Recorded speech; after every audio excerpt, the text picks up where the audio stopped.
Hey folks, JD here, and today we're looking at my top 5 cheap quadcopters.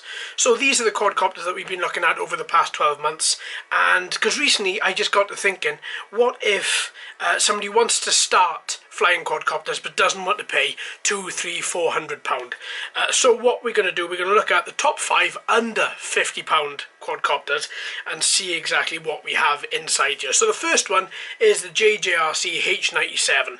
This is the Syma X5C clone. Very lightweight, very cheap, does exactly what it says in the tin. It is just going to fly, no mod cons. It's got a little camera on the front of it, no altitude hold. You can really learn as a basic or as a beginner quadcopter pilot, you can really learn how to pilot one of these properly, because even though altitude hold is great, when you start, if you start off on a quadcopter with altitude hold, you may get a bit confused and may not be able to fly other quadcopters without altitude hold as well. So that being said, this is the first one, the JJRC H97. I think, if memory serves, obviously there's going to be a link to all of these in the description, but I think if memory serves, this came to about £26, so it's extremely cheap, extremely affordable. Comes with a transmitter as well, does fly directly off the transmitter, does record directly onto the back of an SD card in here, so there's no app that actually needs to be installed onto a smartphone. Your smartphone doesn't get locked into the transmitter. So all in all, it's a very cheap, very cheerful, very happy little quadcopter that is great for beginners at a really very reasonable price. Okay, let's look at number 2. Now, we've seen this a lot recently. This is the 628 Dream. This is a lovely folding quadcopter, very good for beginners, does have altitude hold, has a nice little camera on the front of it as well that you can swivel around. Now, this quadcopter can be controlled via a transmitter or via your smartphone. It does allow both. And as you can see, it does fold up to be really small and just fit in your bag. So all in all, I think this came to about £46, so it's right on the cusp there of coming quite close to 50. But all in all, it's a very good quadcopter, very easy to control, very good for beginners, intermediate and advanced pilots as well. Obviously, link to this is going to be in the description also. Okay, let's look at number 3. Number 3, we've got a pretty old one here, but still a very good one. This is a JJRC H5P. Now, I flew this last year, so a lot like the H97, does have a little camera underneath that once again does record onto an SD card. There is not an app that is used for this. It doesn't have altitude hold. It's very, very easy to control. It's another Syma X5C clone. But all in all, once again, it's very cheap, very cheerful. Quadcopter flies really, really easily. It is easy to just keep up in the air as well. Also, bear in mind, it is very light, so don't be taking it out even if there is a slight breeze. That is the one downside of this particular copter. The battery is top loading instead of underneath, obviously because the camera is underneath it. Battery does last same as the JJRC, the H97, does give you between 8 to 10 minutes of flight time.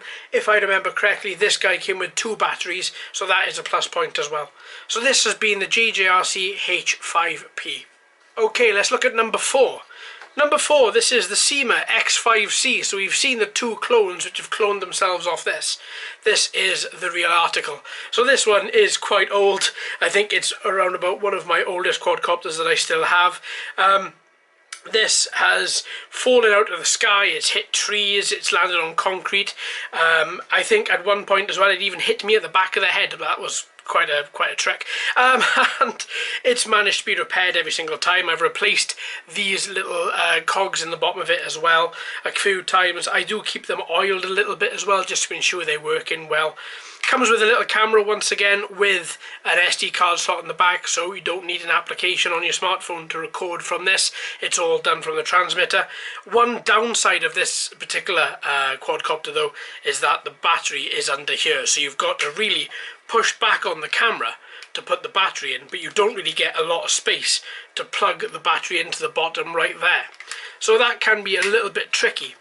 Once again, the plastic is very, as you can see, it's quite flimsy, but that's good. It means it does bounce and it's not going to shatter as easily as some of the other more rigid quadcopters are. This is extremely light again, so once again I wouldn't recommend taking it out in a breeze. It's very easy to control, it's got no altitude hold, and I think it comes to just under £30, but once again, link is in the description there for you guys. Okay, that is number 4. Now, let's look at number 5. Here we have another JJRC model. This isn't a JJRC, this isn't meant to be a video bit just for JJRC, but unfortunately a lot of their quadcopters do fit into quite a cheap sort of market. This is a quadcopter car. Now, I love this little thing. This, along with the rival from Syma, is just... They're just excellent. This is really quite quick in going in straight lines and turning corners. This is a little bit slower, but all in all, they are fantastic. So you use one of the analog sticks to drive the car and then the other analog stick, then both of them together in order to use them as a quadcopter when it's flying. They fly remarkably well. Once again, neither of them have altitude hold. They are purely just... a little bit of a fun item. This came in at £27, so I think it's one of the cheapest that we've got here. Now, this model didn't have a camera, but you can get a model with a camera. Camera just fits in there. Comes with one battery. Battery does last 10 minutes. Obviously the camera model might last a little bit less, but all in all, it is a brilliant little quadcopter car. So it saves you if you do crash it, and if it does land on its wheels, you can then just roll it back over to yourself wherever you may be standing, and then you just take it off again as a quadcopter.